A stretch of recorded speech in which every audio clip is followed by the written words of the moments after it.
Today we're going to try mesh the blank.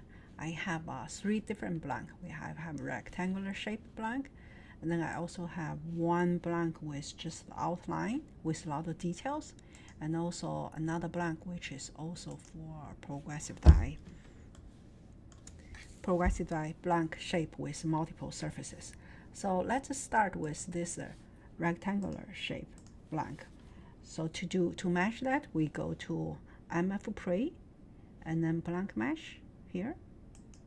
In blank mesh, this case will be start from a curve, and the curve is defined by a surface. So you select curve and surface, and then you can go down here, say mesh control, you can select compute.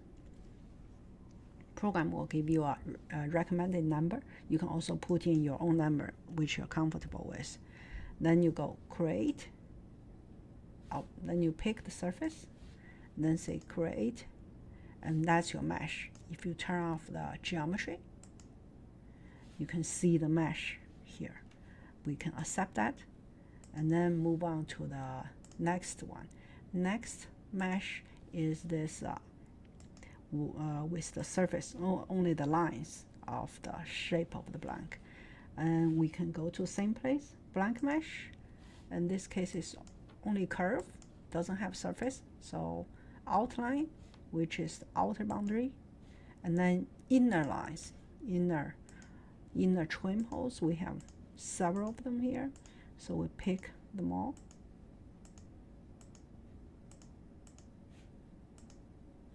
And then give a size. We can use compute. This has a lot of details, so this number recommended really for regular shaped. If we use this, we can see how the mesh looks like. This is obviously not good. It's not following the shape that we needed. We can reject that and then try a smaller mesh tool. Now we do have to reselect the boundary here. These are the inner boundary. Yeah, if we messed up here, we have to go back to blank mesh and then outer line. Wrong again. Blank mesh, outer line.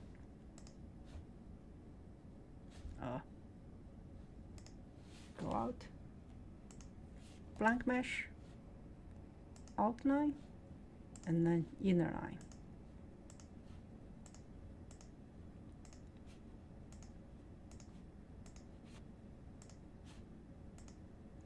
And then we give the element size create, and this looks good.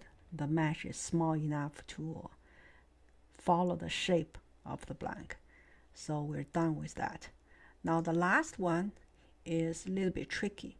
The last one, we turn off that. Turn off that.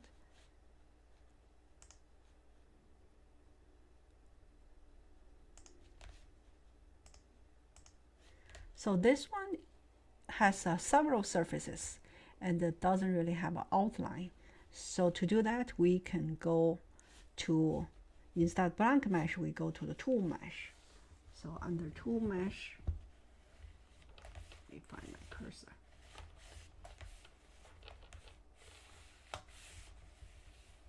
Okay, here, auto mesh.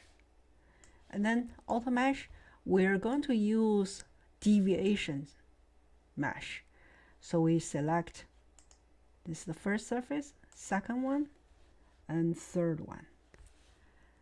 And then under maximum minimum, we have to give a similar size. Let's see, we cannot do 2 mil and 2 mil. If we do that, we will get error message said, maximum size should be greater than the minimum. Okay, so we can trick the program, just give 2.1 and then mesh. And that looks pretty good. I'm going to turn off the surface. Turn off the surface. We can just see the mesh. I'm going to zoom in. The mesh is pretty good. So that's how you mesh the blank with outlines, single surfaces, and multiple surfaces. All right. That's all for today. See you next time.